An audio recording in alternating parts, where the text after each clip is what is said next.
Olá, pessoal. Somos o grupo 8 da disciplina de Fisiologia Básica, formados pelos componentes Felipe Eduardo Galvão de Araújo, Francisco Biagião de Lima Júnior, Guilherme Henrique Sena do Nascimento, João Lucas Silva Santiago, Maria Luísa Moraes Brito e Matheus Guilherme Souza Lima. Hoje a gente vai mergulhar em um tema fascinante, e quando eu digo mergulhar, é literalmente o sistema cardiorrespiratório no mergulho livre. Imagina só. Você está no mar, rodeado por um silêncio profundo, apenas você, sua mente e o oceano azul. Não há bolhas de ar, nem o barulho de equipamentos, só o seu corpo desafiando seus próprios limites. Isso é o mergulho livre. Mas o que acontece com o nosso corpo quando fazemos isso? Quando prendemos a respiração e descemos a dezenas de metros de profundidade sem nenhum cilindro de oxigênio? O mergulho livre é muito mais do que um esporte, é uma conversa íntima com nossa própria biologia. Nosso corpo é colocado à prova em um ambiente para o qual não fomos projetados, e o grande desafio que ele enfrenta é um problema duplo: a falta de oxigênio, o que chamamos de hipóxia, e o acúmulo de dióxido de carbono no sangue, conhecido como hipercapnia. Sou intenso, não é? E é. Mas é aí que a magia acontece. Para entender como sobrevivemos a isso, precisamos olhar para a máquina mais impressionante que existe, o nosso sistema cardiorrespiratório. O sistema cardiorrespiratório é uma dupla dinâmica que mantém tudo funcionando. Ele é formado por dois grandes sistemas que trabalham em perfeita sintonia. Primeiro, o sistema respiratório. Ele é o nosso posto de trocas gasosas. É ele que na superfície captura o oxigênio do ar e expulsa o dióxido de carbono e outros resíduos. É a nossa interface com a atmosfera. E em segundo lugar, temos o sistema cardiovascular, o coração e os vasos sanguíneos. Esse sistema é a nossa rede de transporte de elite. Imagine uma malha rodoviária super eficiente. O sangue são os caminhões que, carregados de oxigênios e nutrientes, viajam por todo o corpo para alimentar cada célula. Na volta, eles recolhem o lixo, que é o gás carbônico, e levam de volta aos pulmões para serem descartados. Vou falar sobre a bradicardia e o reflexo de mergulho dos mamíferos, fenômenos que acontecem no nosso corpo durante a imersão, principalmente quando prendemos a respiração. Esses mecanismos são automáticos e ajudam o organismo a economizar oxigênio. Mas então, o que é o reflexo de mergulho? O reflexo de mergulho mamífero é um conjunto de respostas fisiológicas ativadas quando o rosto entra em contato com a água e quando fazemos apneia. Ele existe em todos os mamíferos, inclusive em nós, e tem como objetivo principal preservar o oxigênio para manter o cérebro funcionando. É como se o corpo mudasse para um modo de economia de energia, assim que ele percebesse que estamos submersos. A principal resposta do reflexo é a bradicardia, que é a diminuição da frequência cardíaca. O coração bate mais devagar para gastar menos oxigênio. Isso acontece pela ação do sistema nervoso autônomo, especialmente o nervo vago. Em apneia, pessoas normalmente têm 70 batimentos por minuto, que podem cair para 40 ou menos. Essa queda é essencial para prolongar o tempo que conseguimos ficar sem respirar.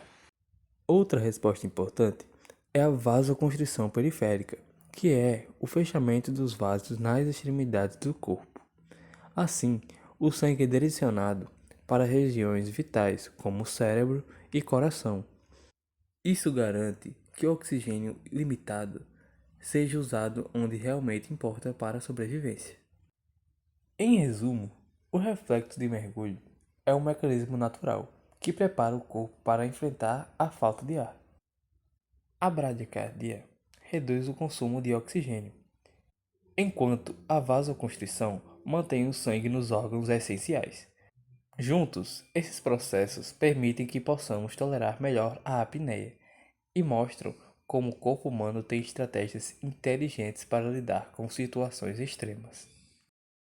O sistema nervoso autônomo tem dois ramos, o parasimpático e o simpático. Quando estamos falando de mergulho, o parasimpático é o nosso protagonista. Assim que o rosto entra em contato com a água, ele desencadeia a braquicardia, e essa redução no ritmo cardíaco vai ser essencial para a economia de oxigênio. O parasimpático também vai ajudar a manter o estado emocional estável.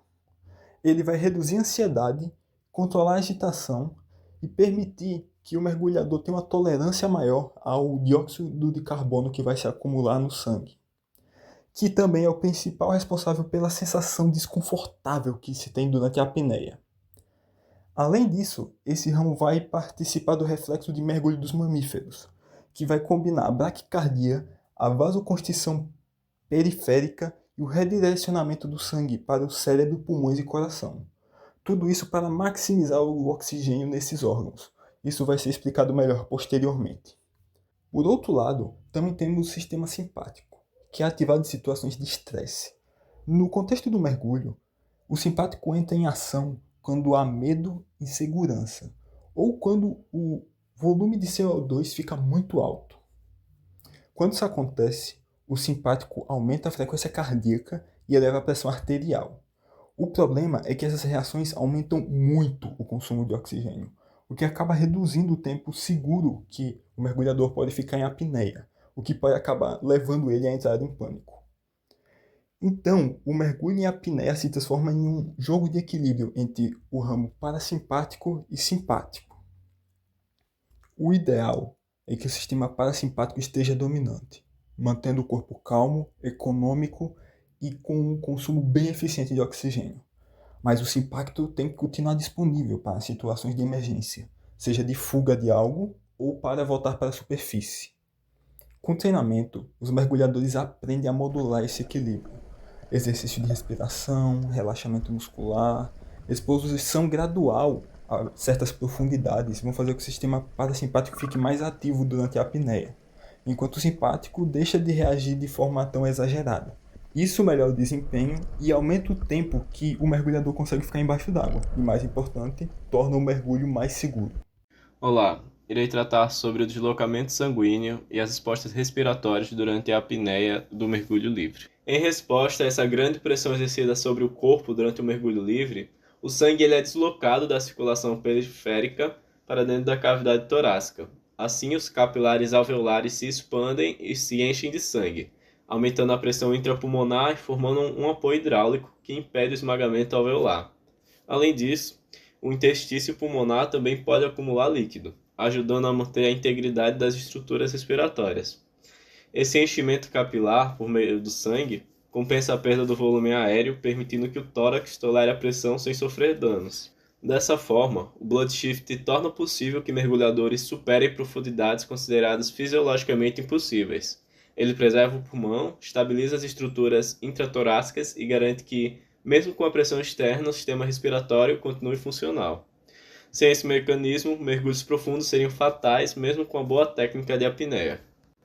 Primeiramente, o Blood Shift é uma resposta fisiológica do corpo de mamíferos que mergulham a grandes profundidades, como 40 a 60 metros de profundidade ou mais.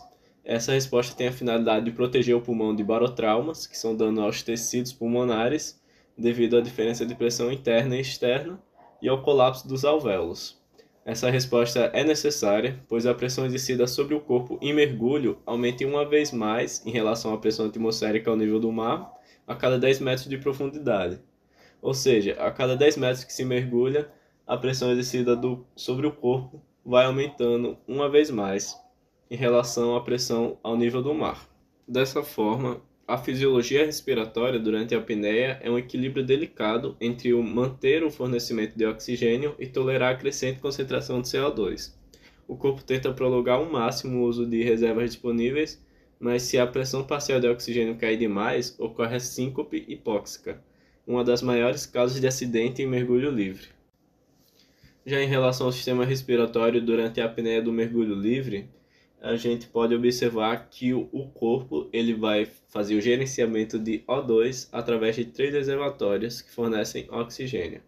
O volume alveolar, que diminui com o tempo e com a profundidade, o oxigênio ligado às hemoglobinas nos eritrócitos através do sangue, que funcionam como um transportador principal, liberando o O2 conforme a pressão parcial de oxigênio cai.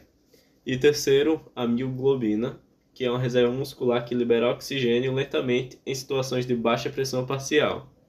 Enquanto isso, A pressão parcial do O2 diminui continuamente, aproximando de um ponto crítico de hipóxia, que é a falta de oxigênio nas células para suas atividades metabólicas. E também a pressão parcial do CO2 aumenta, ativando quimiorreceptores centrais e periféricos que geram a sensação de desconforto e o desejo de respirar, fazendo aquela sensação de desespero quando você está há muito tempo sem respirar. Em contrapartida desse aumento constante da pressão parcial de CO2 no sangue, em grandes profundidades, a pressão elevada aumenta a pressão parcial dos gases, especialmente do CO2, o que reduz temporariamente a sensação de urgência respiratória. Esse mascaramento da necessidade de ventilação pode ser perigoso, pois a hipóxia pode se instalar de forma silenciosa, especialmente durante a subida. Também ocorre outra adaptação, que seria o blood shift, um deslocamento de sangue para dentro da cavidade torácica. E isso impede que os pulmões colapsem com o aumento da pressão à medida que o mergulhador desce. Além disso, há também uma maior tolerância ao acúmulo de CO2, e também que é uma consequência dos treinos repetidos de apneia. Porém, essas práticas elas trazem riscos fisiológicos importantes. O principal é o Shallow Water Blackout, que seria o desmaio por hipóxia, quando o oxigênio cai drasticamente nos últimos metros da subida do mergulhador. Há também o risco de esquese pulmonar, que é o barotrauma por compressão excessiva dos pulmões em grandes profundidades. E também o acúmulo de CO2 pode gerar tontura, desorientação e até convulsões. Durante o mergulho livre, o corpo ativa uma resposta fisiológica chamada reflexo de imersão, um conjunto de adaptações que protege o organismo e economiza oxigênio. A primeira delas seria bradicardia, uma redução da frequência cardíaca. Assim que o rosto entra em contato com a água fria, o coração diminui os batimentos para reduzir o consumo de oxigênio e prolongar o tempo de permanência em apneia. Outra adaptação importante é a vasoconstrição periférica. Os vasos sanguíneos das extremidades se contraem para direcionar o fluxo de sangue para o cérebro, coração e pulmões, que são órgãos vitais que não podem sofrer falta de oxigênio. Bom dia, boa tarde, boa noite. Para você que está assistindo, chegamos ao nosso último tópico da aula. Vamos conversar brevemente sobre o sistema cardiorrespiratório e a sua importância na educação física. O primeiro ponto é que o sistema cardiorrespiratório é base para o desempenho físico. Sabemos que o coração e os pulmões levam oxigênio aos músculos. Quanto melhor esses órgãos funcionam, melhor é a performance na modalidade praticada. O segundo ponto é o planejamento e segurança. Quando o profissional, o atleta ou o aluno conhece esse sistema, é possível fazer ajustes na intensidade do treino, ou seja, isso evita riscos e identifica sinais de cansaço ou sobrecarga, o que é ótimo para a segurança. O terceiro ponto é o controle da respiração. Respirar bem melhora a resistência, economiza energia e é essencial em atividades como corrida, natação, lutas e, como citamos durante a aula, o mergulho livre. No exemplo do mergulho livre, o praticante depende totalmente da apneia. Quando a gente entende o sistema cardiorrespiratório e como ele ajuda a controlar o ritmo, economizando oxigênio e mantendo a calma debaixo d'água, o conhecimento serve para otimizar essa prática. Além disso, o corpo faz adaptações, como reduzir a frequência cardíaca para gastar menos energia. Isso mostra que conhecer esse sistema é fundamental para otimizar o desempenho e a própria segurança. O último ponto são as adaptações do corpo ao exercício. Quando sabemos como o corpo reage, ou seja, aumentando o fluxo de oxigênio, ajustando o ritmo cardíaco, isso permite acompanhar a evolução do aluno ou do atleta e adaptar treinos com precisão. Em resumo, compreender o sistema cardiorrespiratório melhora o treino, aumenta a eficiência e garante mais segurança nas práticas esportivas. Finalizando a nossa aula, agradecemos pela sua atenção e esperamos que você tenha compreendido os principais pontos sobre o sistema cardiorrespiratório e a relação que isso tem com a educação física. Muito obrigado!